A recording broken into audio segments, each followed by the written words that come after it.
So I was actually just taking my dog for a walk, and I was thinking before this one, and I was like, where are we going to start? And I had the post that some people may have seen that's about momentum that we'll talk about, and how demand gets created over time. It does not like you just flip something on and all of a sudden it happens. Like true market demand, you might get leads, but true market demand gets built over time. And so what I did was I decided to look at what is the definition of demand in the dictionary. And I'm going to read it to you, the one in the context of what we're talking about. So multiple definitions, it has multiple meanings, but in the context of demand, it is defined as the desire of purchasers or consumers for a particular commodity, service, or other item. And so when everyone listening here can think about if they are doing true demand. Are you actually marketing to create some type of, what is it here? Desire from purchasers or consumers for your service or your product. And that's what it comes down to, because I watch a lot of companies. I watch a lot of them. What they're actually doing is they're sourcing contacts so that they can try to sell something, as opposed to creating demand where consumers come and get it. That is the core difference in everything that we talk about on this show, on this podcast, everything. What do you need to do to to have the market come to you? I think is super, super interesting. People are going to be like, oh, in the enterprise, we have to go outbound. You can get enterprise companies to come to you to buy expensive stuff if you do marketing. You just haven't tried it yet. And so I'm going to parlay that and kind of transition into the idea of that creating true market demand takes time. It's not like you just turn this thing on and then all of a sudden everyone in the market wants to buy your stuff or even cares about the category of what you're doing, or maybe you haven't created the category yet. So incrementally, piece by piece, you start to build demand inside of the market. You communicate effectively. You have one channel running. It's going well. You need to switch up the content. You need to build the creative. You need to have a podcast. Layer by layer, you're looking for increments of inbound demand. The people that think that it's just like a rocket ship that goes up. I actually have a chart. I want someone to I suck at drawing, but I want someone to draw it for me, which is like what people think like demand marketing looks like, with a chart of revenue and time. And it's just like straight up versus what it's actually like, which is like stepwise, big jump, stepwise, jump down, stepwise up. That's how it works. It's like add things, take things out, slow. That's the way that I see it. Like if you want to consistently build, what a lot of companies will do additionally is that they will capitalize on existing market demand, and they will grow at the same or lesser rate as the market or their competitors, which is not winning, it's losing. Right. And so like I've been part of companies that are growing at 30%, but the market's growing at 40%, and their competitor that's $1 billion company is growing way faster than that. And that's a problem. If you're 30 million and your competitor's $1 billion and your competitor has a higher growth rate than you, that's a problem. And so I'll just kind of leave this rant right here, pass it over to you, Megan, but that's where I wanted to get started. I just think that people need to reframe how this works. Like we're 6 months in with companies, and it went, the jumps were 20 SQOs a month to 27. And then that was like that for a while. And then it was 35, and then it was 40. Like, it's not just like going straight up, especially when you're talking big deal sizes. So pass it off to you. No, I mean, I feel like that applies to everything. Everyone wants the hack, the quick fix. Getting philosophical here. I like this. No, but it's true. Everyone thinks there's a quicker way to do everything, whether it's marketing, sales, personal things in life, career development. And I mean, it's like the root of all evil in B2b today. Everyone says they play the long game. Everybody says they care about the right things, but very few people are able to match their actions to their words. So I'm with you. I think it makes a ton of sense. And I don't know. I don't know if anything's going to change. I feel like this actually might get worse over time. People might continue to try and find the short-term fixes versus doing the right things for the right reasons, for the long haul. But yeah, I mean, some good thoughts on your Cool. dog walk.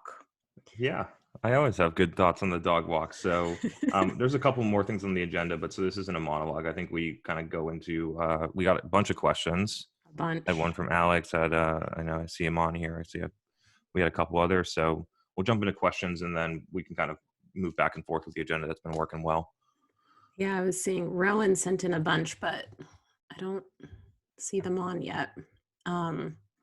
Alex, let's bring you on. Your questions are so good. You're gonna knock me out of co-host status. Alex is gonna be the next co-host for season 3. Alex is in there getting the work done, so he's got really good detailed questions. I know. And I feel like, Alex, you got 2, and I feel like one is like more marketing focused and one is more CS focused. Like, I see what you're doing. Oh, yeah, good man. We have a good like CS cross between CS marketing topic to riff on later. Yeah, I'm excited about that. But Alex, jump in. Yeah. How you doing tonight? Do you have control? Can you get on here? Okay, he's here. Cool. Some big changes happening, I would say, in the next month. So I'll have maybe 2021. I'll have some stuff to report back on career-wise. Whoa, building suspense. Yeah, I've been loving the career journeys that we're seeing over here. It's awesome. They always end better than they start, so I'm happy about that. So I'll report back on it, but some decent learnings cool in store. So question 1 is, are G2, Capterra, and the Gartner Peer Insights of the world still relevant, particularly from a direct response perspective?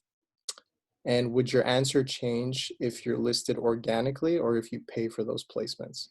I think they have versions of PPCs. So yeah, what's your thought on that? Yeah.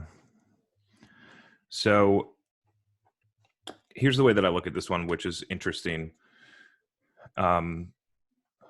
These sites currently matter.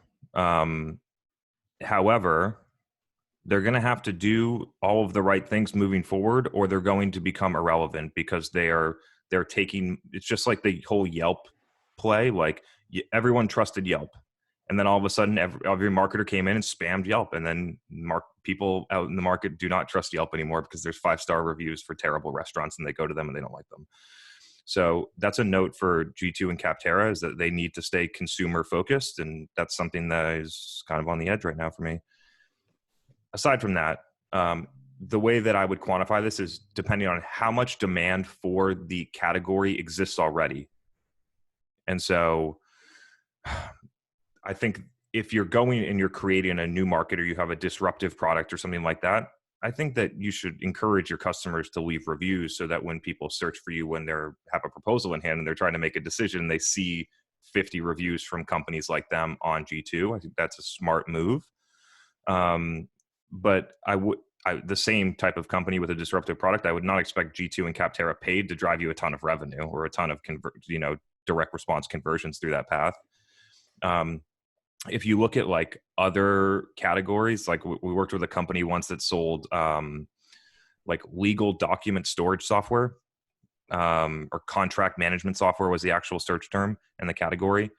They had a ton of probably 25% of their inbound conversions were direct response, Capterra, organic, or paid, because that's where people were there was no company in that entire industry that had built a brand enough. And so people were going there and they're looking through vendors. And so for everyone listening here, let's pretend that there is enough existing demand to invest money in it, and you are getting some conversions from it. You should use those conversions, but you should also know that over time, you should be trying to bypass that whole system. You should be trying to create so much demand outside that people are going through there to look at your reviews before they sign your proposal, not to decide which vendor to get a demo from. Shoot back a question. What do you think? I totally agree with that. And oftentimes, again, depending on the category, take Capterra as an example. They will outrank everybody organically. Again, it really depends on the category, but at least in the category I operate in today, that's the case. So I think it's the necessary evil until you build enough of a brand, until you get off that. Which bucket do you fall in? No SMS. demand or a ton of demand? Well, we're just getting it started. So for the category though?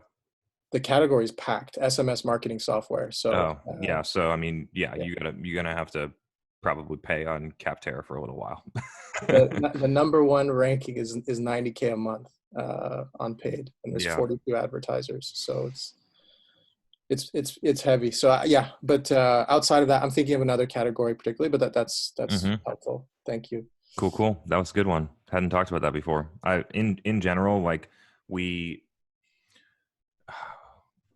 see conversions from those types of I call them aggregators. We see referral traffic coming in, but if that is driving like 20% or more of the conversions, then you're doing something wrong, is the way that I see it. Like, I think it should be some component, but if it's far beyond, then like the rest of the marketing mix needs to get fixed. Yeah, what we've realized is the few that do come in at this point are I mean, they seem to be quite educated on your competitors, and it comes down to very transactional. What's the price? How are you comparing it? Yep. I guess people looking for they're picking 3 vendors and going through a quote unquote RFP, even if it's not formal. And so that's another reason why I don't like those places, is because people go there when they don't have a desired brand. And so you are a commodity transactional sale inside of a category where people do not value the differences as much as you would want them to. You'd like them to be educated about those differences up front. You would like them to have an affinity to you up front, right? Yeah, 100%. Cool. What's the next one? We'll just keep rolling, man. I feel good. Okay. Question 2. This one is for both of you, but maybe Megan, you can weigh in on this. So what are some fun and scalable ways of getting CS involved with the retrieval of case studies, testimonials, or reviews? I said for listing platforms, but for the aggregators, but just I would say in general, how to get CS more engaged on that. Yeah, definitely. This is fantastic, Megan. If you don't mind, because it was on the agenda, let me just set the stage macro, and then we'll talk about tactics and go back and forth. But I think we have a lot to discuss here. Do it. So at the macro, Megan and I were actually talking about this last night, is that over time, and we've talked about this on the podcast before, over time, your happy customers telling other people drives the most demand. It drives the fastest growth. It's $0 customer acquisition.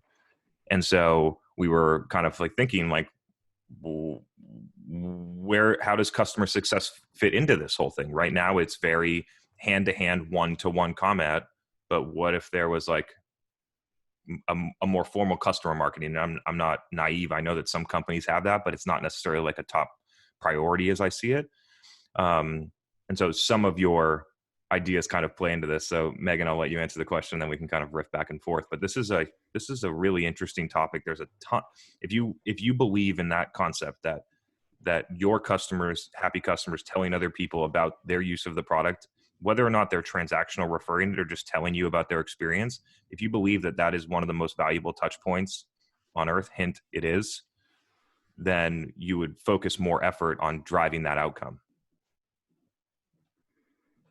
Definitely. So I love this question, and actually getting customers to agree to do something like this, if several important conditions are met, is actually very easy to do. The difficult part is meeting all of the prerequisites that should be in place for that customer to be ready to commit to a testimonial, review, whatever it is. And so number one, the customer has to be a happy customer. Your product has to be amazing. Your service has to be amazing. That's not a given at every company. Not only does your product or service have to be amazing, but you have to actually have delivered on the outcomes that your customer was hoping to get when they decided to use your product. So even if your product or service is really, really amazing, if there's a mismatch and the customer isn't actually feeling the benefit of what you're providing, that also can be a problem, right? So great product or service, great customer fit, so they're seeing that benefit and outcome. And I'll tell you, every time that I've successfully asked for and gotten hundreds of testimonials, case studies, and reviews over my 15-year career, And I will tell you, the one thing that makes or breaks that is the personal relationship that I have with that person every day, all day.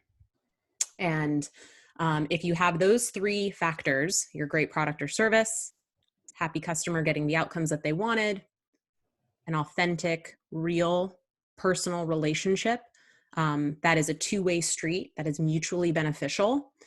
The best instances, the customer will say, man, you're great. I'd love to leave you a review, right?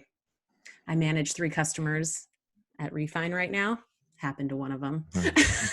And so he says it to me like, oh, you were great. I mean, I would leave you a review. And I was like, well, would you? Would you go on G2 and leave me a review right now? He was like, yeah, definitely. And he did.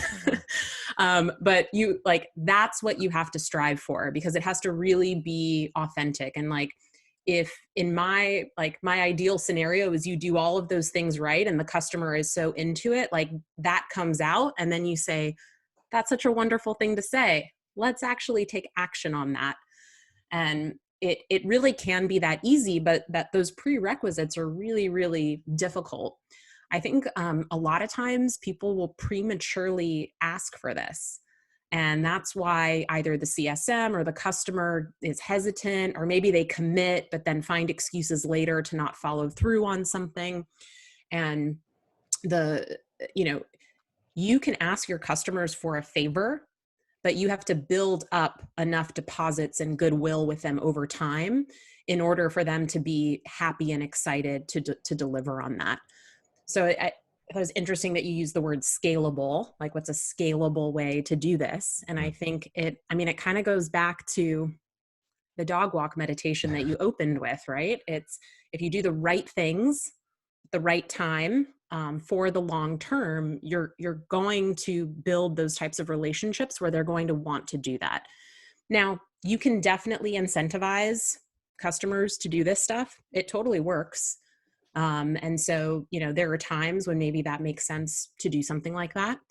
You can, establish a customer advisory board where a component of being a member of that advisory board is participating in case studies or testimonials, or reviews. You can, I tried this once and it was interesting, actually. We had some of our best customers and we actually paid them for their time for market and product research. And we built in an ask at the end of that interview if they would be willing to, leave a review. That can work. Sort of piggybacking off some other type of program that you're doing with the customer.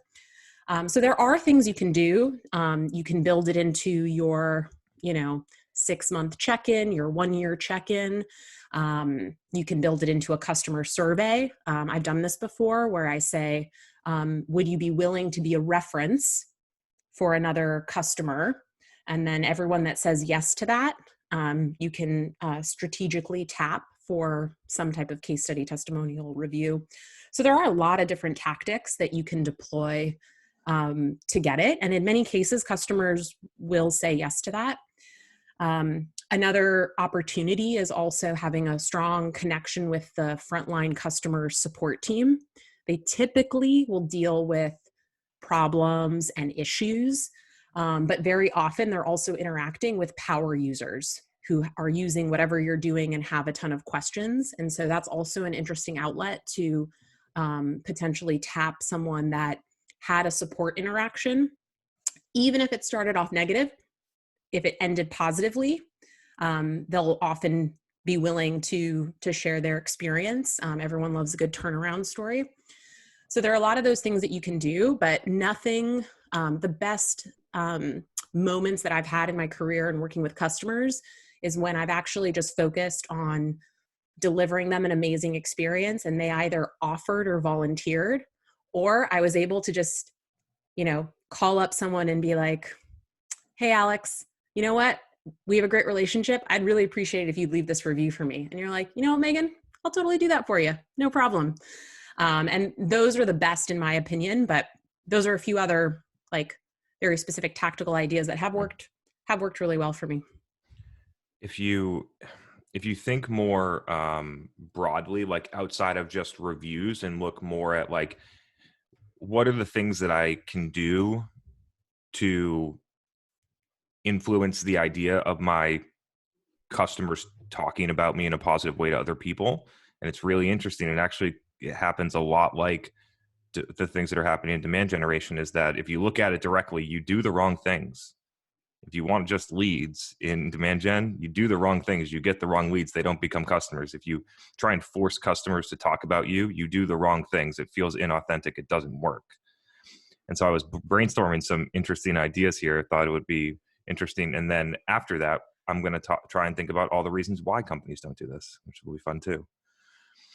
The first one, for a SaaS brand, I would like to see someone in the customer success or marketing department or sales, I don't actually care what department they're in, to look through their product usage analytics and map on a X and Y axis on one scale the relative influence of that person, and second, the relative the usage statistics in their product, and map in the top right hand corner to the people that are most influential and use the product the most.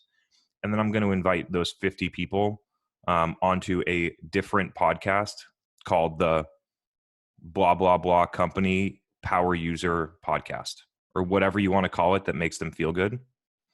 And this is not going to be a commercial. It's not going to be, what are all the good things? What are the results you've gotten? This is not a testimonial. It's literally, the objective is for you to pull out of them and highlight all of the great things that they've been able to accomplish with your product. They are the star. And that might involve other things. It might involve them, at some point, like using one of the tools that you consider a competitor, but they're also using you. So you're going to have to leave that type of stuff in. Like, that's the real stuff.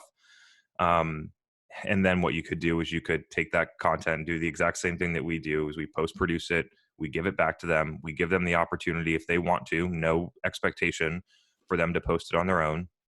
That's literally one tactic that a lot of people could do tomorrow if they so desired that would definitely impact retention long-term. I think you would get content out of it for your own podcast. You would have a customer podcast. You would have the opportunity for influential people that love your product and use it a lot to share it. You would also talk to all of these different people. Maybe you give them swag after the podcast. Like I would love to have top power users from companies get like cool gear. Like, they love your product. Give them stuff. You know what I mean? I know people, not pens, like a super nice like Patagonia jacket or something, whatever. What was I going to next? The next thing that I'm thinking about is there an environment where you could frame up for someone to create a screen share type of video about how they use your product? And to be clear, I'm open to paying for this. Like, so compensating someone for their time, I think, is fair. So, hey, you're one of our top users. We would love you to dive into how I see that you use this specific feature. A lot of our other customers are not taking advantage of it. Would love for you to make a 30-minute video of exactly how you use this. You are the expert in our product in the entire country, or whatever you want to frame it up as. Could you do that? We'll pay you $1,000. Don't have to publish it. Don't have to post it. We just want the video. People would say yes to that. So those are two very tactical, actionable ideas that are outside of reviews, but get people sharing their uses of the product. And I think a more authentic way than sometimes like a testimonial or something that goes on your website with a picture or something. It's more like, it's like more raw. Yeah, even like we used to do this where we would host events, but then actually have a customer lead a panel or lead a workshop or, sort of whatever the event was, be a part of running the event. And in some cases, we would actually like co-brand the event with their company as well. So not only was there an opportunity for that individual to share their story and to be part of something, but then also an opportunity for them to get their company name out there.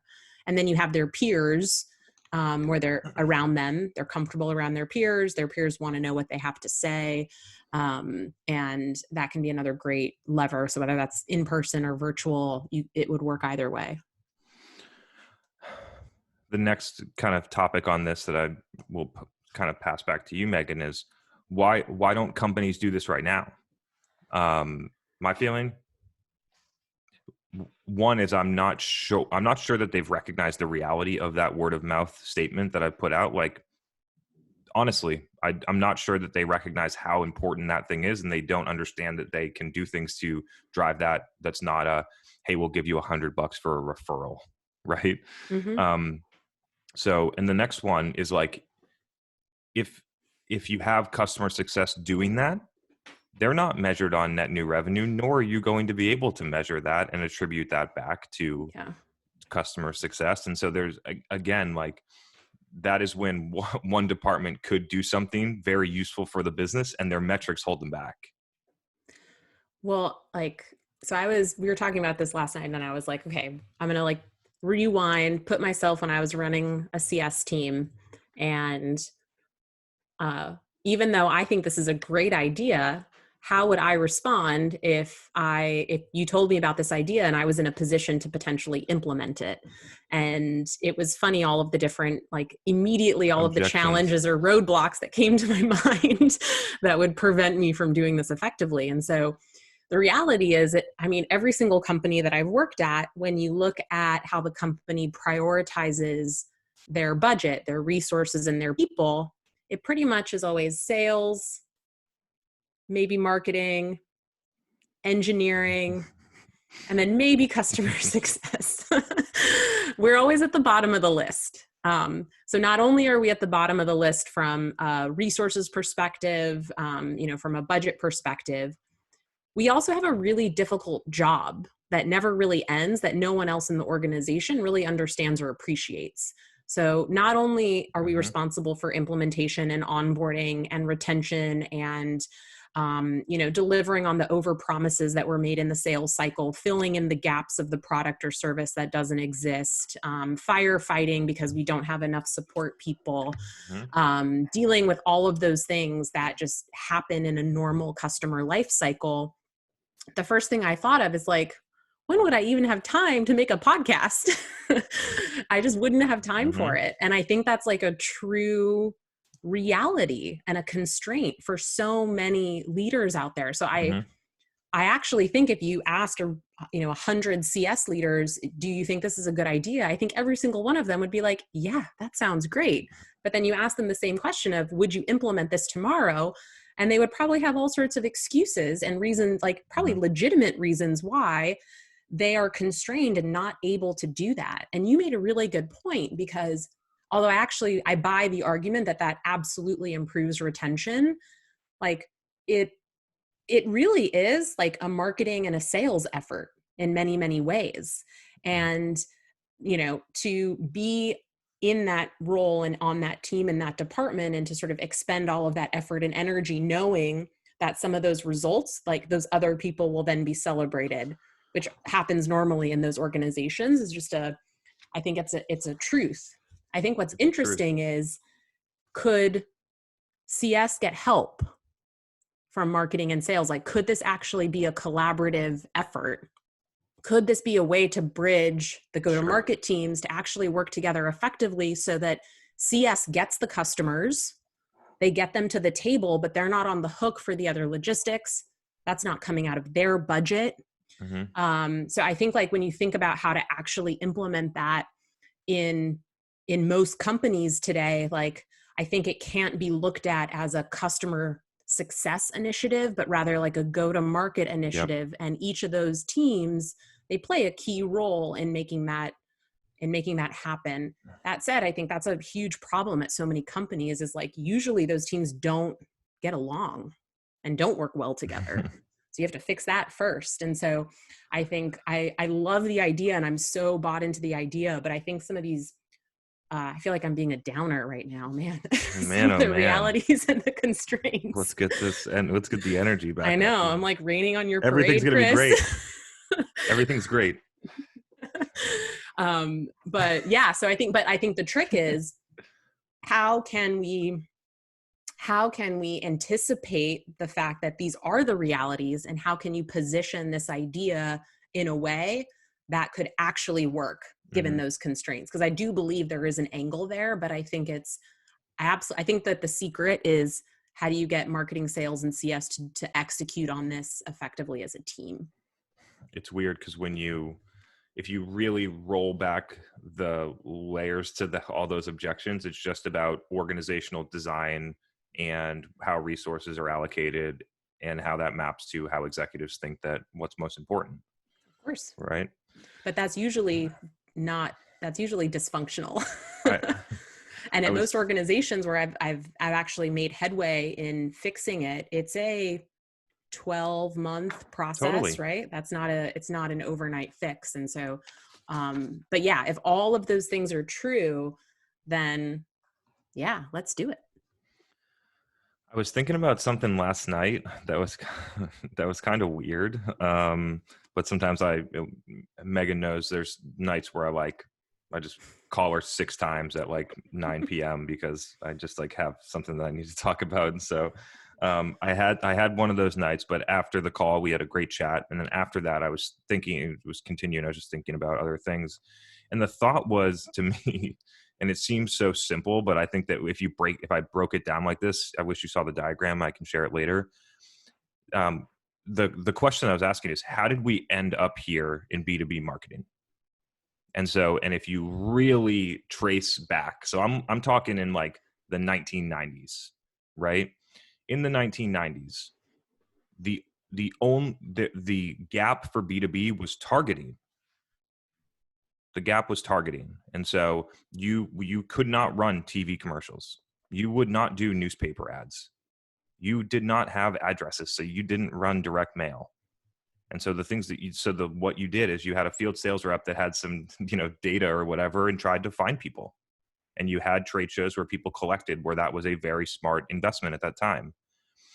And so then you move down the timeline, right? And so the B2C community has moved into television and those things where you can go broad. The targeting is not as important as it is in B2B, blah, blah, blah. And now B2B is over here in the trade shows and the sales reps. If you keep going down the chain, the beginning of the split happened because you couldn't target. And here we are. And we've actually been here for more than a decade now, where you can target in B2B.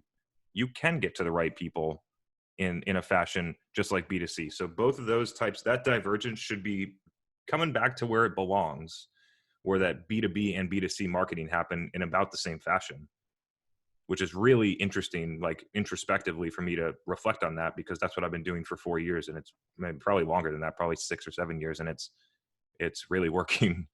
And so I would encourage people to think about that. Why am I doing certain things? Why am I doing the trade show? Because it was the only way that I could get to this person 20 years ago, but I'm still doing it.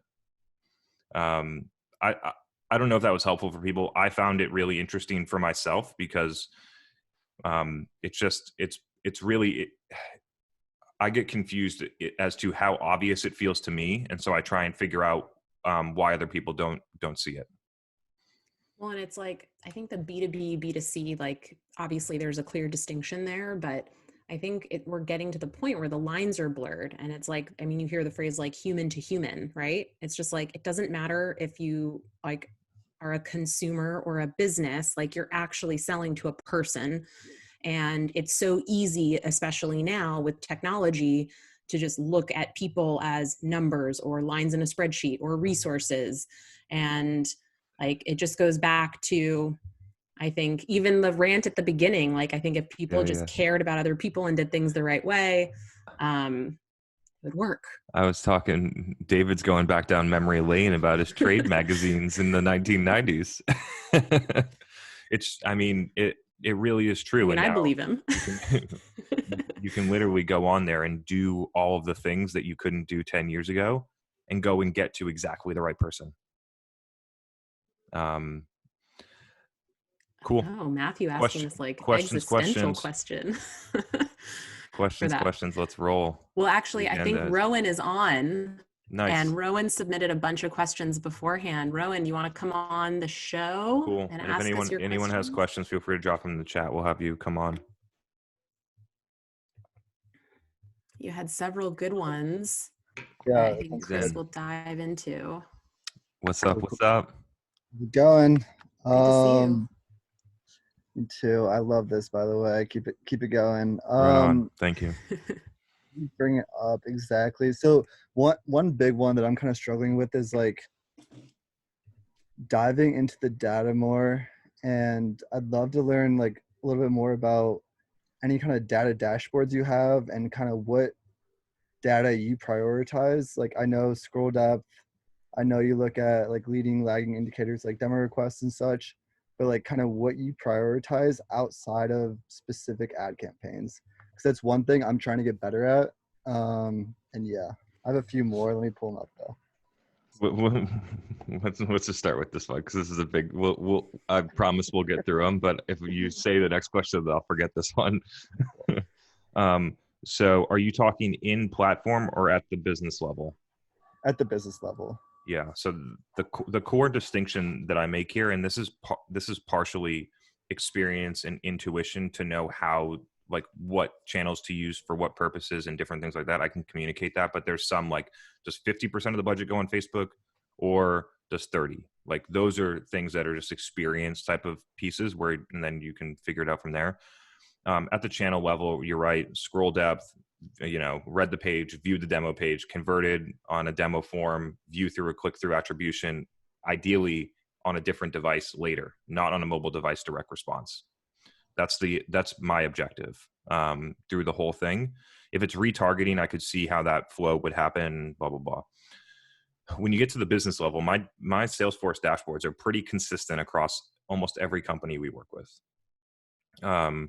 Start at the top, which is like open pipeline. Typically, I look at open pipeline. Then next to it, I have open pipeline created this fiscal year, just to see for longer sales cycles. That mix is interesting to me as a data point. And then close one revenue. The next layer is going to be SQOs, so sales qualified opportunities. We're talking like 90-day sales cycles here. It might be a little bit different for shorter or longer ones. So SQOs, and then the x-axis is on create date first, opportunity created date, which is going to show me more about velocity. And then SQOs by stage whatever date, SQO stage date. That's going to show you more about momentum. So those two are going to be good. I'm going to be always tracking at some point in the dashboard, sales cycle, trailing 12, win rate, trailing 12, average deal size, trailing 12. Always. And then probably the last, if we have 4 buckets in that quadrant, it'll be total open qualified opportunities, just to have a number there. Underneath that, leading indicators from there, demo requests, conversion rate to SAL, like however you want the nomenclature to be. It's basically demo form, the conversion rate to creation of an opportunity, how that opportunity progresses to stage 3 by certain different slices and dices of the data to just visualize and see the existing pipeline, how much is won and lost there. I'll also look at a couple other charts, which I find interesting. So I'll have another chart that breaks up the revenue by month by top level source. So marketing, sales, partner, whatever else you have, to just kind of understand what that mixes and then how much marketing is playing in that mix over time. And then the last thing I'm going to look at is the comparison of revenue on a monthly basis that happens through the demo form versus any other marketing attribution. So content download, webinar registration, trade show, syndication, like a lead software advice or something like that, aggregator, like a G2 or Capterra. G2 or Capterra would probably go through the demo form. And so those are kind of like my broad strokes about what I'm looking at inside of Salesforce, starting with, I know that the demo form, and you should do the analysis yourself. I think you'll find the same thing that I find at every company, is that the demo form has the best conversion rates by far. And so if you know that, then I'm measuring my success on that outcome. If there's other things that are happening that we're doing anyway to drive that outcome that we can measure, great. Like, we should know if we should be tracking if content is doing more than we thought. We should know if trade shows are doing less than we thought, right? But overall, once I would put the flag in the ground on that, if you have the historical data on the demo or quote or whatever, talk to sales, whatever that conversion is, and then I would track the funnel throughout on that, and then I would fact check that every year. Yeah, we found the same thing, and like we used to run the content download, and like it was exactly what you said. So we're doing the same kind of thing. It's kind of going. Sorry to interrupt you. It's fascinating, by the way. Like, I've analyzed inside of Salesforce probably 30 companies this year, and the best content download lead to customer rate that I've ever seen is 0.12%, which means that 1 out of every like 870 content downloads might become a customer, and that one person might have become a customer anyway, and you just attribute it to content download because you can measure it first touch attribution. And so sorry to interrupt you. I just find this is not a difference between one company to another or how good your content is. That exact tactic gets you that exact result because it doesn't align with how buyers buy. Right. Yeah. No, it makes complete sense. And we're trying to go back kind of now, and I'm trying to figure out kind of, we have like really ambitious goals, and we're trying to figure out like budgeting and spend for campaigns. I'm kind of curious how you approach that.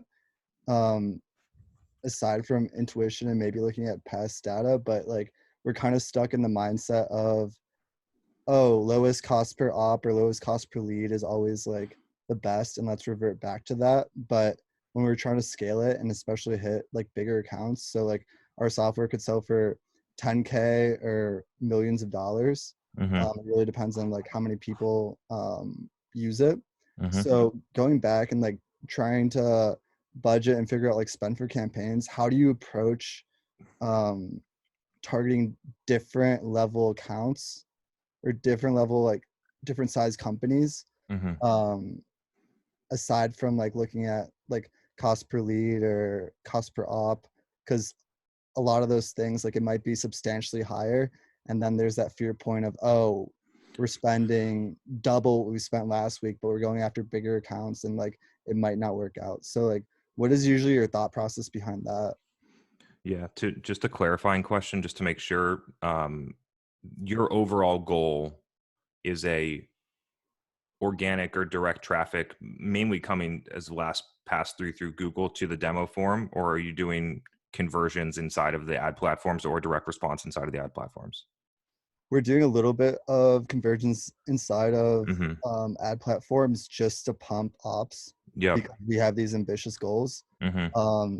That's a low percentage of overall spend though. Yeah. So just track that. I understand that, like, if your budget is consistent and you don't have enough ops, the only way to get that to go is to lower the cost per lead, which is doing things like direct response Facebook and getting leads for $50, or direct response LinkedIn and getting leads for 200 leads for $250. And then they actually ask for a demo. And then when your SDR calls them, they're like, I've never heard of you, or I don't remember filling that out, or I don't want to talk to you, or whatever it is. And so just be careful on that, because if you have that cadence, the win rates will be 0.1% or less. And so that it gets dangerous, because when I say demo request, people think that I might be talking about running LinkedIn ads to do a lead gen form to get a demo. And that's not the right conversion point. I think that's a good clarification. So now let's get to your question. On a cost per lead basis, the way that I do it is I have my entire marketing mix, and then I'm driving to that demo form on the website, ideally on a desktop computer, last touch attribution, organic search, or direct traffic. And I know how many demos I got. For sake of round numbers, let's say I got 100 demos that month, and I spent $10,000. Or let's say it's a higher ACV product. I spent $100,000. I got 100 demos. So my cost is $1,000 per demo. And then the next thing that I would do is, for those ones, how many of them got to SQO? And then you have cost per SQO. Cost per SQO is the right metric for this, because all the stuff that happens inside of like LinkedIn lead gen ads is not going to get that far. So it will get exposed later in the funnel.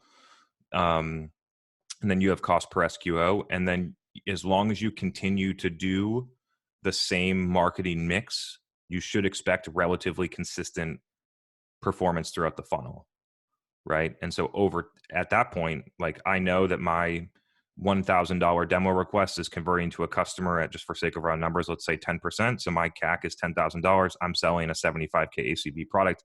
I'm super happy with that. And so at that point, there's two variables that you can pull here. You can try and just lower the cost per demo at the same spend.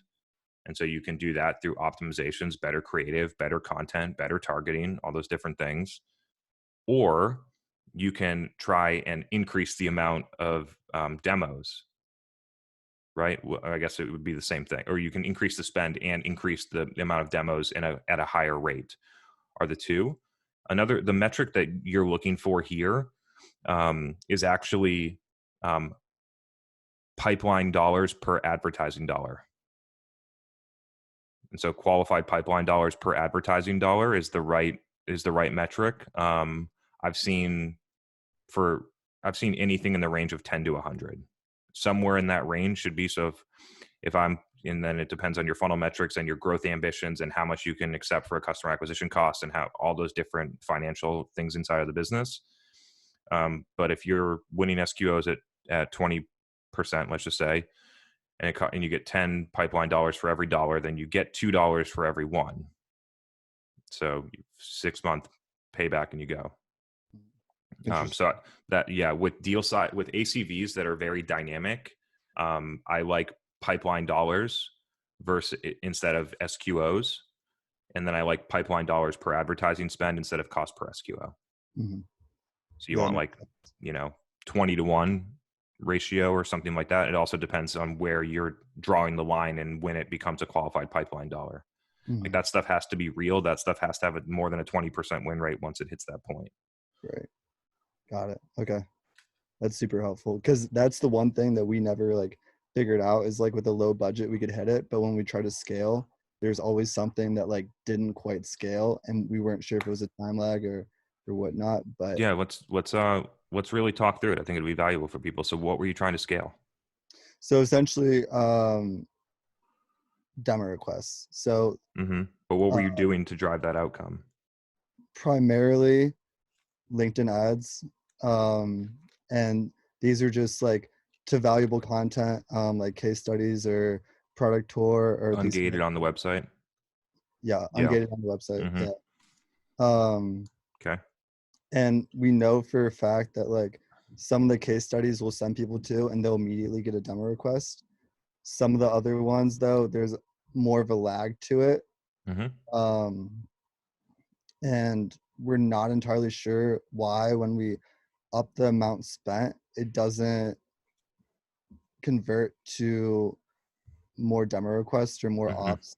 And I understand there would be a lag to it, but there seems to be more of a lag. And we're trying to figure out if it's just the time, or we have a new website now. There's a lot of other variables that it could be, but for the most part, we hover around the same numbers that we've never broken out of. Mm-hmm. So, and it's the same kind of content. We're not really doing anything differently. We're just increasing the spend. And of course, we're keeping a very close eye on cost per click and all those kind of things within LinkedIn. We've had great success with it because we can get cost per click down to around $5 for ICP. So we're doing those things right. And with LinkedIn, the targeting's so good. That's why we're on it. We need it for who we're going after. But it's not exactly scaling. And that's the kind of the problem we're running into. How much are you spending? So typically it's around 2K. We upped it to 10K a week. So okay, so you went from 8K a month to 40K a month. At least pacing. You might have not spent all that, but that's the pacing budget. Yeah, correct. Right? Yeah. I really wish it was just that easy. My job would be a lot easier if you just found something that worked at 2K and then you could just push it to 200 and everything would be great. Right. There's a lot of variables here. I'll give you some ideas and tips. What are you doing on Facebook? Essentially copies of the LinkedIn stuff with different different, same targeting, as close as you get it, same targeting. Yep. Native. Yeah. Yeah. Okay. So inside of Facebook, you're going to have a lot of trouble with company firmographics, right? Like if you want to sell to companies that only have 1,000 employees or above, it's going to be hard. You can't get that done in native targeting in Facebook. So I would, if I was going to scale this, I would figure out how to scale it on Facebook first. So there's two options that I'll give you. One is you can just do pure retargeting off of the LinkedIn traffic. There's not going to be a substantial amount just because of your spend, but you should be doing retargeting off of either the LinkedIn UTMs or the LinkedIn pages to those audiences. Over time, if you can build that audience, you can turn on algorithmic expansion, and then you can start to let Facebook's data, which I am starting to become even more clear that it truly is just like Facebook's proprietary intent data, which arguably could be better than a lot of the B2B providers. And so you could get to that point where you have 1,000 custom audience for retargeting from LinkedIn. You get in, you build the audience, you turn on algorithmic expansion, you give it enough budget to go and let it find other people that are like those people. I think that is a decent option. When you go and do those with small audiences, you need a lot of creative. The next thing that I would look at on LinkedIn is what is your frequency. And so there's a frequency metric inside of the view vision. So just make sure that doesn't get over 2. That's like a huge reason why campaigns don't scale. Your audiences are small. You have the same piece of content, you get it. And then I go in and look at companies and they have like frequencies of 14 and they're like, our results are going down. And I'm like, everyone's seen the ad 14 times. It's no wonder. So those are a couple of actionable ideas. The last one that I'll say is like, I don't understand enough about your business to give a really strong recommendation here, but LinkedIn is a tough channel to scale. Because it is very expensive. And so like even if you were going to try and figure out whether you could scale it out, you'd be pushing $60, $80, $100,000 a month to it to figure out whether or not it would work.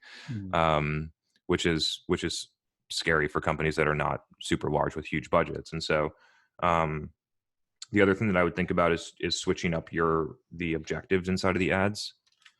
And so right now, whatever it's like thing to content, thing to case study, something like that, I would go product to product page, go value proposition creative to a product page. I would try that. Something later funnel. Those are some ideas. Happy to keep on rolling with you. Interesting. Yeah, no, that's super helpful. And I mean, I figured that it would transfer over to LinkedIn just because we can control the costs, and like the cost per 1,000 is ridiculous. And like it's $120 to $200. It's like ridiculous. Yeah. So my approach is always to figure it out on Facebook and then replicate the pieces that should be replicated on LinkedIn, which is, for me, it's like case study or below in the funnel, case study product. That's it on LinkedIn, narrow targeting. And then go for scale on Facebook. You're going to need a tool to get to your place. Like there are several out there, Metadata, Clearbit. I know that there's a couple other ones, but you're going to need something to get more. And I know that other like ABM vendors are building that stuff out. But that's what I would try and figure it out on Facebook, because you can scale you can really know if it's working when you're spending $40K on Facebook. You'll feel it. Got it. Yeah, I'll try that, because we've never spent that much. Like the most we spent on Facebook in a week is probably 700. Yeah, so, I mean, if you're pacing at 40, I don't know what your monthly budget is, but like I would start spending. You should feel it at 10 to 15K a month on Facebook. Okay. Yeah, I'll do that for sure. Cool, man. Happy to help. Yeah. Out there question: have you ever looked into like building an algorithm for like analyzing all the data kind of automatically, like add data all the way down to like, like when we turn this on or this off, like into Salesforce data? Like, have you ever looked into building something like that? Because that's something I'm exploring, although I obviously don't have all like the answers or like what it would take to build that or anything. But I'm wondering if you've ever like entertained that idea, because I think it'd be really powerful if someone were to build that. But so we've thought about it. It's not it's not even close to happening right now. It's just kind of in my brain. The first thing that we would do is like run a automated analysis in real time of everything that's happening inside of the ad platforms and the systems. But the goal would be, the long-term vision would be marketing mix modeling for B2B. So set your conversion points, look at your mix, analyze the spend by channel, understand the attribution windows between certain things. Like I wanted to get something in here with you, which is like on Facebook, we can get view through and click through attribution in 1, 7, and 28-day windows. And so I can see what that progression looks like. A lot of them are within 7, but not many of them are within 1, unless it's a direct response click through. And so it's really interesting. That's for, 30 to 75K ACV products, which is kind of where you are for the most part. And then there's some that are in the 28-day window. And so when you start understanding, and then a ton of them are way outside of that. You know what I mean? Like when we talk about marketing builds momentum, like I think everyone on here knows about the ad that they saw on Facebook or Instagram for a SaaS tool, and then 9 months later ask for a demo. I think that everyone can, like, those touch points matter. Like just the view, because people pay attention there, matters. Like, so, and then that can become a conversation with somebody else, and then the person that saw the ad is like, hey, I saw that, Balto just released this new feature. You should check it out. And they work at a different company, and then they come inbound. And so there's like so many different reasons why I think that this strategy over time, you have mind share, you're top of mind relative in your category. Like I'm blown away that every MarTech vendor is not living inside of Facebook and Instagram right now. I have no idea. Because they in their category, imagine 4 competitors, one dominates that space. In the next 24 months, if they have the good product, then they win. While Terminus goes and builds a $250,000 booth at Dreamforce. So thank you. Really appreciate it. Right on, brother. That was fun. Thanks. Yeah, it was great. I have David Turner, who submitted an awesome question. He was inspired to create his video insurance podcast. Yeah, David, loved hearing this story. What's up, All right, man? I'm on. Okay. Good to have you on here. Welcome, how you doing? David. Nice to be on. I have no idea what you guys are talking about. I'm not a marketing person, but you are. You got a podcast. There's some marketers. That's true. So and I didn't go to Colgate. My wife did. I'm not smart enough. So I'm an individual sales contributor. I sell software to insurance executives, and like Megan just said, you inspired me to start an insurance podcast. So what I did was I took my target list of accounts. I've reached out to 15 insurance executives so far. 13 out of 15 have said yes. Can everyone listen to this? So this guy's trying. Sorry, I forgot your listen, name. I'm like an old guy. I'm a traditional cold caller. I'm pretty active on LinkedIn, so I do a little bit of everything. I want people to stop, especially for the listeners afterwards, to stop and listen to this. So David is going after executives for insurance, and he picked out 15 names, and he sent out 15 invites, and 13 of the people that he wants to sell to said yes to his podcast. It's not an exaggeration. And imagine how much effort and energy is spent with your SDRs and cold spam stuff to try and get those 13 interactions. Yeah. Like, so one, amazing. I love this so far. Keep going. Actually, can I interject with a quick, what was your approach? How did you ask them? Yeah. This is great. So I did, I kept it very simple. I didn't try to sell them on the podcast. Mm-hmm. I just said, I'm doing an interview series where I'm interviewing C-level executives on various insurance topics. So what I sell is business process management. So it involves digital transformation, innovation. I don't even mention my product, my company. Well, I do mention my company name. Mm-hmm. But when I invite them on, I don't talk about what I do at all. Yep. It's all about them, and I ask questions. So I do professional cheating. That's what I like to call it. I will look at literature that they post on LinkedIn, They may have been interviewed on another podcast. That's not cheating. That's called being smart. That's called due diligence. That's good. So yeah. I just try to You find could out get into what. Colgate. You're downplaying yourself. Thanks. So I just try to find out what's relevant to them. But I'm really I think I write 3 or 4 lines in an email, like I just said, doing an insurance. So it's in an email. I do email, and then I have followed up with a call. Yep. And it's not like what I'm writing is so extraordinary. It's just very.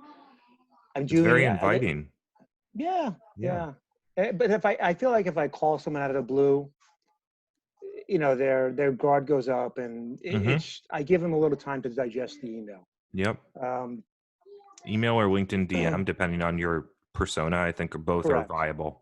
Right. So what I've done was, your point is you're just asking if they want to be a guest. Yes, You're not. Exactly. It's not involved. It is, it's that simple, right? Yeah. Short. I think short and to the point always works better on email. And it depends. So like I had an interview today with the EVP and Chief Claims Officer at a major insurer. I said, would you be interested in talking about the impact of innovation on the claims process? So the person wrote back, I love to talk to you about this. That's what they originally said to me. So I interviewed the person today, and what I do is I ask, it's called Insurance in 10. It's a little misleading, but I ask 10 or less questions about a specific topic. And I keep the timing is about 20 to 25 minutes recorded via Zoom. And then I do have a post-production team where I work that they break it down into little micro segments, 2 to 3 minutes each. And that's where I find the value is not the full-length video, because I think very few people want to sit down and listen to the video. Me too. We post this exact video on YouTube tomorrow, and 6 months later it will have 150 views. Then that's okay. Yeah. Yeah. So I try to be a little bit clever with the topic headline when I break it down into micro segments. And so I've gotten a lot of good feedback. I mean, I don't get the amount of comments and likes that you get in your... there was a time where I got 4 likes and 0 comments too. Yeah. Like you got to start. One, you have to start somewhere. 2, you're definitely on the right track. Like the stuff that you're doing is great. You're enjoying it. I love it. It's but I will say it's so time consuming because it all falls on me. Like I come up with the questions. I break down the micro segments. But I don't mind that because So one thing that I'll challenge you to do is like a next layer. So when you start to do this a lot, time becomes the restriction, right? And so you've already outsourced the post-production, right? So figure out anything else that doesn't need to be you, and get rid of it. So over time, like I have people on my podcast never plan questions and just go and do it. And so I think that you understand the space enough. If you do like 5 or 10 more, you're gonna be able to show up, have a topic, and then just jam with these people because you're gonna understand them. You're gonna know what they're all about. You're gonna do a little bit of like right now you're being very due diligent and research and different things like that. You might find some hacks to make that go faster. So you just need one hook, like, hey, saw you posted about this, or just one piece of information to get the conversation started, and then you can take it from there. That's kind of how my podcast invites at this point are now more reactive than proactive. And so I just see something that someone posts that I like, and I also am aware of them, and I just invite them, and then we talk about that thing. That might be a little bit more challenging for you. But the time cannot hold you back. Like there are ways to get it done. I see people that get down moving on this path and it's working, and then they find excuses to slow down, and then it stops working. I've found ways over time to do more. I find it's the momentum. The problem is I don't know when to cut off the work days. So I'm married with 2 younger children. And so I'm sometimes doing this in the evening when I put them to bed and I'm working, but I don't mind. It's because I'm actually really enjoying this. It's very different than anything I've done from a sales development perspective.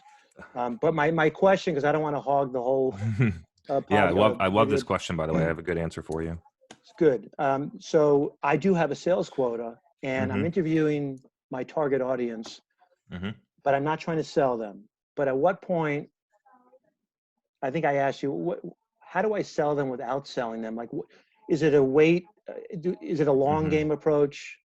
Or I will add this.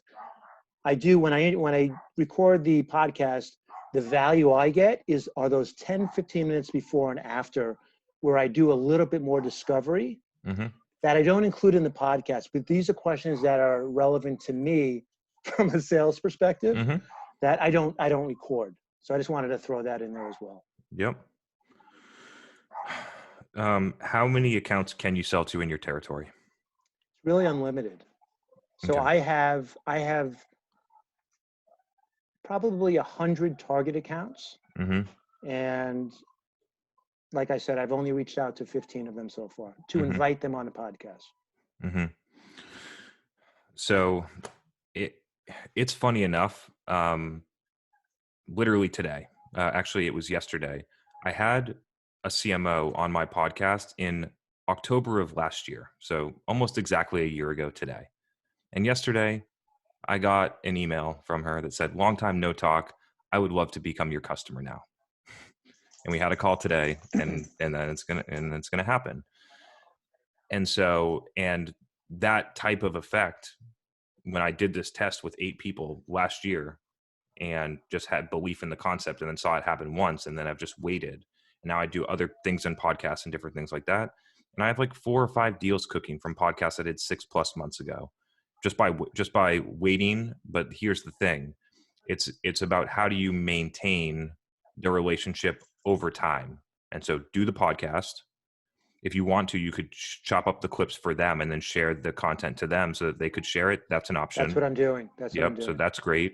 I would immediately, if you're not already, connect with them on LinkedIn or whichever primary social channel that they use. Ideally one that you use too, right? Like if they're using Pinterest and you don't use Pinterest, don't follow them to Pinterest. But on LinkedIn. All these people are going to be on, as EVP of insurance or whatever this is going to be on LinkedIn. Yeah. And so connect with them on LinkedIn. If you want to like do this whole sales navigator thing, so you can just see when they post, and then engage authentically and just act like you're building a relationship. If you ever see an angle in, then take it. Don't force it. And I would subset your accounts to which are the ones that I'm playing for long term. And then right. And so segment those. And then so there's nothing worse for me than going on someone's podcast and then either at the end of the podcast or like the next couple of days, like someone's giving me a sales call. Like it's the opposite of the effect that you're going for. Yeah. And so I would just split them and make a binary decision. These 50 accounts that I'm going to do this podcast with, I'm not going to try and sell to for the next 12 months. Okay. That's very helpful. And then you have an unlimited, quote unquote, unlimited TAM. You know, you have 100 target accounts, so don't make all your target accounts because you're going to get measured on that, right? Yeah. And so pick a subset, whatever it is, 15, 20, 30, you can make that call. And then you can go out and go to the fringe. Like who are not your target accounts? Because you might find something interesting there too. You might find that they, at the end of the podcast, they're like, so what do you do? And then you basically get a chance to tell them. Yeah. So there's once you get like really moving, it's almost like you can feel where to go. But the key is to draw the line. I mean, my last point is, so I started this a month and a half ago. I've recorded 6 episodes, and I think hopefully the momentum will start. But I did get an email 2 days ago from the COO, or maybe it was sometime last week. The COO of a large insurance company said, I saw your podcast interview. Excuse me. I found the topic, it was about digital transformation, to be very relevant. I've shared the clip you've posted with our media department. I'd like to have a conversation with you. So now this person wants to come on my podcast. So look at this. But I have a quota. I still need to sell. You know what I mean? Yeah. So this is, are you full cycle? I don't even know what that means. Is there a sales dev team or a marketing team that's feeding you leads? You're full cycle. You have to do all the prospecting and all the closing. We do get leads from our website, but most of the time they're not true leads. They're consultants. Got it. looking for information. Yeah. So I believe for everyone listening here that what David is doing is whether you're full cycle or not, the path to becoming the best rep at your company. It just might take 2 years. And so, but over time, you end up having leverage over your own employer. Like let's play this out for the next 18 months. And let's say that David is the most popular insurance guy in this space, the insurance software guy. Sorry if I'm quoting, but I'm just having fun here. The most popular insurance guy, and everyone, all of the executive VPs at all of these top target accounts, even outside of his territory, even in other people's territory, want to come on his podcast. And when he's publishing the podcast, 4,000 of the people inside of his total market are listening to it, and they're driving inbound leads. Then David has leverage, because if David leaves, then the podcast does too. And so you can kind of, I believe that employees that are smart, whether it's sales reps or marketers or anyone, and like if you look back, like Dave Gerhardt kind of did this too, is like if you build your own things, you actually start to have control over your employer, which is in a situation that almost no employee is in right now. Not that people would wield that in the wrong way. I just think that it's interesting. Like I've been an employee before, and I've known that. I just think that dynamic is usually the employer has the power. And so you can kind of play that stuff out, but you need pipeline right now. So you have to, again, it's kind of like a split. You have to think about, these are the things that I'm doing for the next 6 to 24 months right now. And then here are the things that I need to do, which is all the things that you were doing before to do today. And then over time, you can start to transition off of that. And then the question is just how fast will it go? But that's the right approach, is like, you got to hit your goals. And Megan's probably going to have some good thoughts on this one, but you got to hit your goals first, and then the podcast becomes the future. Yeah, and I was going to add just a few very tactical ideas for driving like shorter term pipeline. And you might already be doing some of these things, but just to cover our bases, because you have the podcast now, you have a ton of really valuable content. And so you've segmented your potential guest list that you're not outbounding to, right? That's sort of the protected podcast group that you're keeping to the side. But everybody else, sending them links to specific episodes in your podcast to share that content. I don't know how active you are on LinkedIn of actually, posting content on a regular basis. You can drive short-term pipeline by beginning to post daily and taking excerpts from the things that you're learning on your podcast. And so it's like, what are all of the different ways that you can leverage that content to add value to other prospects that you want to sell to in a real and genuine way? Similarly, like as you have guests on, sounds like you're already giving them clips, but really encouraging them to promote themselves and promote their viewpoints and share that. Like those are good and relevant and appropriate asks for your guests that are going to just continue to amplify all of the work that you're doing.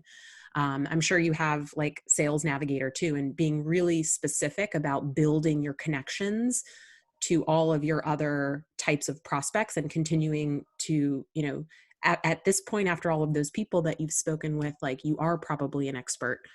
As you continue down this podcast road, are there other things that you can do for this? Like, do you want to take your top 5 guests and arrange some type of event?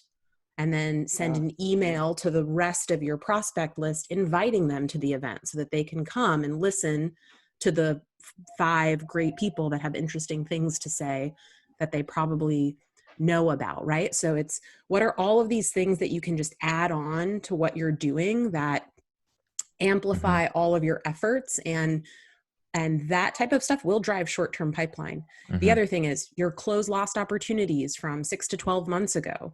Re-engage those and share your content. Look for, like, as you're looking for close lost or other ones, like, are there guests that you've had on your podcast that are connected to those people? And you don't maybe want to sell to them, but you say, oh, hey, I really wanted to get to know someone. I'd like to invite them on the podcast. Would you be willing to make an introduction? So it's just like leveraging those relationships that you've cultivated. So anyway, those are just some like very specific tactics that, you know, that could drive pipeline in 60 to 90 days. And then it's like, I'm trying to figure out a way to say this, because I think it's a mindset shift, not only for you, David, but for other people, which is the idea that like, you're doing these things. What would you be doing instead if you weren't? And so, and the idea that the things that you would be doing instead are arguably less productive. However, they're accepted, right? And so like, I use the analogy a ton. The SDR makes 100 calls a day, has 3 conversations, books 1 meeting that no shows. Would those 8 hours have been spent doing something different be more productive? Probably. Like those are the things that I think about. And so it took me a while as well to say that, wait, like doing this show is business development, even though nobody on here am I trying to sell to. Right. Cool, man. Well, I would love to have you back in like maybe, I mean, I hope you come back every week, but would love to have you back in like 4 weeks to continue to report on the progress, because this is amazing. I think everyone should clap it up for David because he's doing a great job. Well, yeah. Don't clap it up. Well, you definitely inspired me, because I have traditionally been a cold caller, getting meetings, asking those 2 or 3 discovery or those questions that, you know, hopefully intrigue them to have a conversation with me. But I find the podcast, they completely lower their guard and they're so open to talking with me. It's almost like one of those things that's too good to be true. And I'm like, okay, someone's going to come around the bushes and say, this is all a big joke. Because I mean, your advice to start the podcast, I hope, I mean, it's worked great so far. And I think long-term, bigger things to come. So thank you very much for I love to hear that, man. It makes me super happy. And kudos to you for taking the initiative and getting it done. Yeah, congrats, David. Cool. Good work. Thanks, David. That's awesome. We have some like tactical questions. Should we get into some other ones? Are you down. ready? We know the people that are on here love a late night Demand Gen Live, so we'll see what we end up with. I mean, Matthew, any excuse to get you talking. You have a case study question for us? Oh my gosh, you're still up there? We got a long way of the chat to go. All right, Matthew. I know, we kind of took a roundabout way to that. Chris, I'm wondering, we were talking case studies earlier. Mm-hmm. It feels like an antiquated question now, but I'll still ask it. Has your case study format evolved at all since like the first ones you did, like ones you have in the refined site with Firetrace? Have you kind of evolved the way you go about it and the information or the kind of content you're trying to get out of your case study? The formula has not changed dramatically. I think that where and how we use it has, but like nuances here. And so a couple of the things that we're doing right now that I think are like we haven't talked about are a little bit more progressive, are that for certain companies that have longer sales cycles, we have like very stepwise retargeting flows now with frequency caps. And so when you're doing retargeting, you can say like, the people that have been in the last 3 days, I want to show them this. The people in the last 3 to 7 days, I want to show them this. The people in the last 7 to 14 days, I want to show them this. And so we're starting to do these different, and then you can cap the frequency. So these people, I only want them to see stuff in this ad set twice during these 3 days, and that's it. So you're not like following them around the internet, which is super annoying. Because some companies will put too much budget on retargeting and like flood it. And it actually, I think that it creates the wrong impression. And so first 3 days, product ads, next 3 to 7, like case studies, next one, blogs, next one, case studies or something. And then you can, if you wanted to segment, you could segment by industry, depending on what you wanted to do or other like ways to target underneath the retargeting. That's one way that's been new. No, the jury's not out yet on that one. I did see that for a company that we normally get like $800 a demo request, the first one in that campaign converted at like 128. It's retargeting, so it's going to be lower. But so far so good on the first one there. But the format overall hasn't changed. What we're spending more time on is how it fits into the total mix. To be honest, it used to be a heavier part of the mix. And so now when case studies would be the primary play, it's now a secondary, tertiary play. Over the past 6 months, we have really figured out how to run product, value proposition, creative inside of these channels and drive the outcomes that we want. And so without having get a demo CTAs and driving the wrong types of leads. And so that's kind of what we're moving to right now. So product value type of creative, the view through conversions on those are typically higher than the click through conversions, which I find fascinating. Definitely not going to track that in Salesforce, but it's happening. And we only are able to track because we set up a ton of custom conversions inside of Facebook to see that stuff. Then the next one would be case studies. Third one would be problem awareness blogs, which are one of our best performing customers. We have custom demo conversion tracking, and they're the best cost per demo total view through and click through is on a blog where they reported on a study, and the main finding of the study highlighted a pain point that their product solves. It feels so obvious. It's like blah, blah, blah, 76% of blah, blah, blah are struggling with this, reported by a very reputable firm. And we are just going to break down the finding and what it means. And then you ignite cold targeted a ton of your target market of, oh, that is a problem for me. I guess a lot of other people are struggling with it too. And then you start the process of an actual buying process.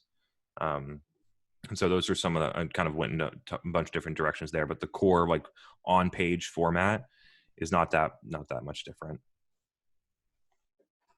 I liked where you went with that. That was good. Cool. Thanks, Matthew.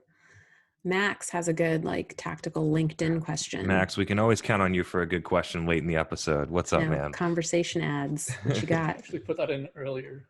I know we're kind of mixing it up. It's a good question though. I'm throwing in some tactical stuff. Yeah, so I was just curious with the LinkedIn conversation ads, have you guys like kind of experimented with those a little bit? Because we have after seeing like Jason from Metadata, he's been posting about it too. We've seen like $2, not granted we've spent like $500. It's a really small budget so far. But like $2 CPC, like basically delivering content, but you can also have multiple CTAs. So it's like top one is just read this content and then it kind of waterfalls from there. So we have tested it. To be honest, I don't have a clear stance on it. We haven't tested it enough to really know. Here's what I feel, and my feeling is not always right. So the way that I see it being used by a lot of companies, especially MarTech vendors, but I see other companies doing it too, is a bot with an offer, like a gift card or something like that to drive a demo request. I know that those funnel metrics are not good. I know that you're pretending like you get $200 demo requests, but I know that none of those get to SQO. They'll sit on a demo. They're not getting any further than that because they're going to take the $200 Uber Eats gift card and they're going to go on their merry way. So that's how I see it being used. I noted your content thing. We have tried that a couple of times to try and get people into like subscribe to a podcast or check stuff out like that.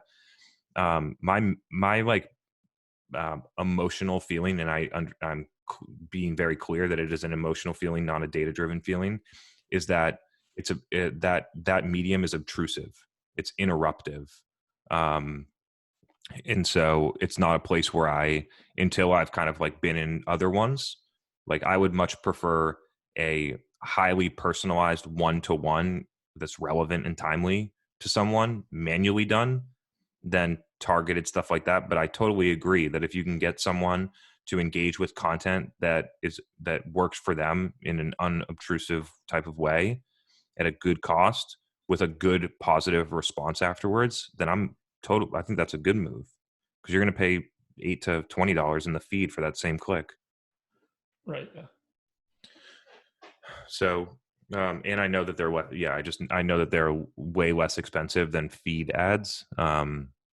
So I think it's more of you making a decision of like, is this something that these people will appreciate? And if you feel good about it, then go for it, because it's a good channel. The open response rate, like the open rates on that are a lot better than email. Yeah, it's always 30+%. Cool, man. Sorry I couldn't be more helpful, but that's what I got. All good. So Cameron asked a question. He sent it in before, and I was keeping an eye out for him. But I really liked his question, and I think it kind of touches on some of the things that you were bringing up towards the beginning of this episode. Something that makes niche companies so successful is the way they build a deep emotional connection with their audiences. For example, a company like Harley Davidson ignites the rebellious spirit within people. They want to rep the gear because they identify what Harley Davidson stands for. Gymshark, another example. People rep it because they identify with being someone who works out. It's a lifestyle. How do you think B2B marketers can learn from these brands? Are there any examples that you know of companies, B2B companies that do this well? I know that there are B2B companies that do this well. It ends up being a collection of power users. The one that comes to mind for me first is like the Trailblazers from Salesforce. And so I think that there are like companies that do it well, but it surfaces from, I guess in B2C too. I was going to say it surfaces from the use of the product, but it does in B2C too. I think what a lot of, if you stop using examples that are so large for people like Harley Davidson or Salesforce, and you start looking at the lower level, I think that a lot of companies struggle to do it unless they're category creators. Like I think Drift has done a decent job, although I think that they're actually, just gut feel based on what I see, I actually think they're losing steam. Like that's just my feeling on that, on how they've been marketing recently. I lost my train of thought, but I think, could you remind me about where I was going? I think you were trying to name some companies that were so doing it well. When you're in the more like SMB size type of company, the reason that companies don't do it is for a couple. One is that they refuse to lean into segmentation. They refuse to do it. Like Harley Davidson has a good community because they know exactly who they're going after. They know exactly the type of person. And they choose not to choose not to market to other people because they know they're not going to get them, because they're going to pick a different motorcycle, or they're more likely they're going to pick a car or a truck. And so they don't spend their time on those people. And so B2B companies, especially in, I guess it's kind of like always, do not lean into that effect. I've said this a couple of times. Over time, as my business has become more segmented, we have grown faster. We have more direct ICP customers. They are happier. They are more evangelistic, like, because we are so focused on exactly the things that they need. And a lot of B2B companies won't make that choice, or don't look at it enough to understand the nuances of the different types, unless they're looking at like company firmographics. Like where you actually get the impact here is looking at psychographics on top of company and persona firmographics. What is, we used to, when we were targeting into the ER ICU type of setting, like the person that we were selling to was not the respiratory therapist. It was the respiratory therapist that was the first one at the code. When the light goes off in the room and someone's about to die, like the first person that's there, that's the person that we're trying to sell to. That's the person that we're trying to build a brand around.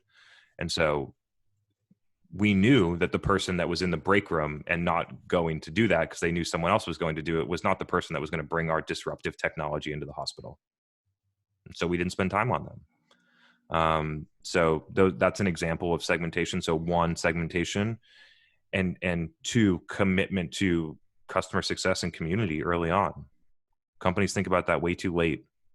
And so I think those are the two where you start, like, it's weird because at the beginning, a lot of people will pretend that they like come up with this great strategy and they're going after this segment, but you figure it out over time.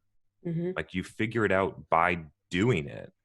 And so the person that you're selling to initially is, especially in like a B2C companies are a little bit different because they can be super narrow. Like I know a ton of companies that start up B2C and they're like, we're targeting CrossFit people. It's like, great. So are 500 other brands. And so I think that's a really, I think a lot of these brands, it happens without intention. I think Slack is an interesting B2B company with that. I think started off on a different path, ended up where they are. And I think they use like humor really well. They use billboards really well. But I think that the best brands kind of fall into this as opposed to it being an intentional process. But I would say today, I feel like I think Gong does a good job of this, like leaning into humor, you know? So I think like leaning into humor is something that's very difficult to do, but the ones that get it right, it resonates with people. And Gong is like call recording software, Slack, you know, it's like their products or whatever, but people love it just because of, they get a laugh. It makes them feel good. So cool. A couple little tidbits in there for everyone.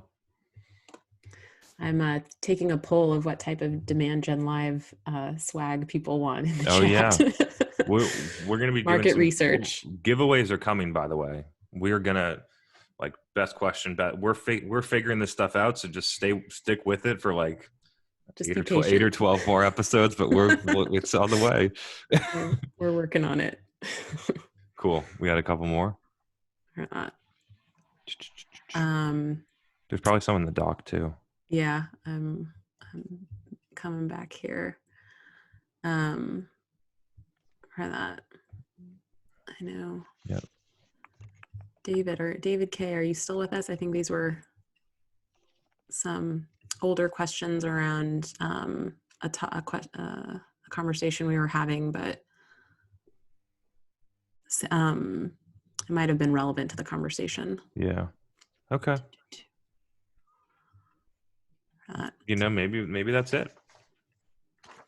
I mean, we've been going, everyone, just so we're clear, for 93 minutes now. The clock just changed. So maybe now is a good place to stop. But I've enjoyed this. Loved David's story about what he's doing. I would encourage any individual, especially enterprise sales rep, mid-market enterprise sales rep, to go out and do what David's doing.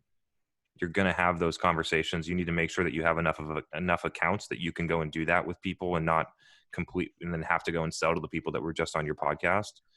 But that is a great tactic. And I'm really happy that he got on and shared that, because the results are incredible. How long is it going to take you to get those 13 conversations with people in other ways? He sent 15 emails. He got 13 conversations. Tell me any SDR that has any efficiency like that. It doesn't exist, because the intent is different. The approach is different. It's more buyer centric. This was definitely the highlight of your day, Chris. I'm thrilled. I really am. It was unexpected too. And then you know, Alex talking about some really great stuff and some jobs. Like I see a lot of people on here. A lot of people have gotten great jobs. A lot of people have gotten great jobs and kind of like focused on that and not come to Demand Gen Live, which I'm super thrilled about too. So, but yeah, love spending my Tuesday night with all of you. Hope it was helpful. Again, stay tuned for the swag. I need to check with the manufacturer, but I want to make a commitment that it will be here before the end of the year so we can start to give some stuff out. So Megan, that's the deadline. But cool. On the to-do list. All right, y'all. Great to see you. Thanks for coming. Have a great night. Have a good week. See you next Tuesday. Bye.